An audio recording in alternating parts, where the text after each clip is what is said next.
What if the greatest tragedy in human history wasn't a single fire, no Caesar, no Christian mobs, and no Muslim conquerors torching wisdom for 6 months?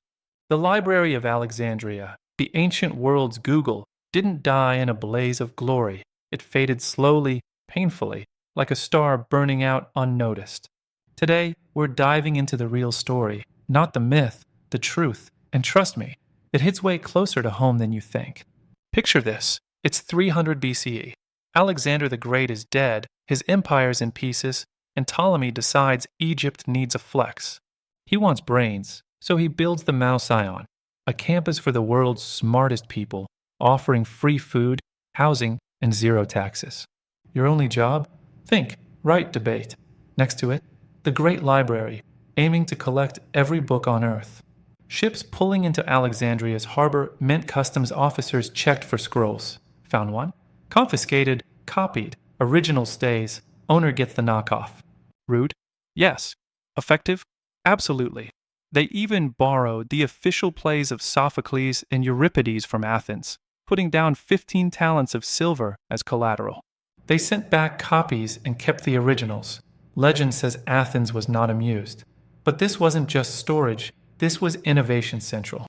Eratosthenes measured Earth's circumference using shadows and a well, off by less than 1%. Aristarchus said, the sun's the center, 1,800 years before Copernicus. Herophilus dissected human bodies, mapping the nervous system. Euclid wrote the math textbook that tortured you in high school. And Callimachus invented the library catalog, 120 volumes, the original Control plus F for the ancient world. So what happened to all this? Everyone's seen the movie. Caesar's trapped, sets ships on fire. Flames leap to the library. Poof! Civilization set back 1,000 years. Reality check. The fire did happen, burning 40,000 scrolls, but in dockside warehouses, not the library. The library?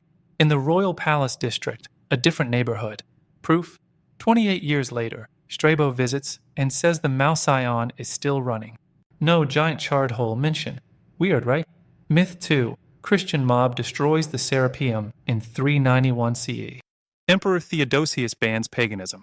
Bishop Theophilus leads a wrecking crew into the Serapeum, a temple with a smaller daughter library. Dramatic? Yes. The end of the Great Library? No. The main library was already gone by then. The Serapeum had scrolls, but likely copies or leftovers. Sources focus on smashed idols, not burning books. Myth 3. Caliph Omar's bathhouse bonfire in 642 CE. The story, Muslim conquerors find a library, ask Caliph Omar what to do. He says, if they agree with the Quran, redundant. If not, heretical. Burn them. Scrolls fuel bathhouses for 6 months. Spoiler, this story first appears 600 years later, in the 13th century, by a Christian bishop. Convenient. Also, papyrus makes terrible fuel. Smoky. Weak. Done in hours, not months. The real killer, Aurelian civil war in 272 CE. Here's the boring, but true, villain, war. Queen Zenobia of Palmyra takes Alexandria. Roman Emperor Aurelian storms in to reclaim it. The royal district, where the great library lived, leveled, not targeted, just collateral damage. But the library was already dying. Let me show you how. The library didn't need a fire. It needed money, care, copying. Here's the death spiral, 145 BCE. Ptolemy 8 purges foreign scholars. Brain drain. Innovation stalls. Rome takes over. Funding? Cut. Priority? Taxes and bread, not books. Papyrus rots.